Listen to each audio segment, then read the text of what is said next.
You can turn basically anything into this felt-like object using ChatGPT, from a logo, product, or maybe your own photo. So here's how you can do it. First, let's navigate to ChatGPT and then click this button and then select Add Photos and Files and then pick the photo that you want to turn into a felt object. And after that, click that button again, enable Create Image, and this is the prompt that you can use. Don't worry, I'm going to provide the prompt in the video description. It is quite a very long prompt because I'm trying to make sure that this prompt will work no matter what picture that you are using.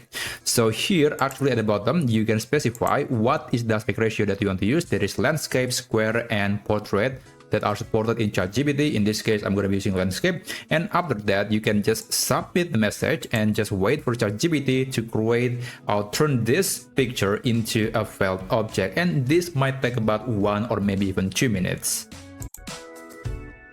Alright, okay, this is the result. I think it looks pretty cool. And by the way, if you do have access to Video 3, you can actually turn the result into an orbiting video like this one using this simple prompt: orbit right or left slowly and cinematic, and you will get a result that look like this. So go ahead, check the description to get this prompt and turn anything into a felt object using ChatGPT. Thank you so much for watching, and I'll see you on my next video.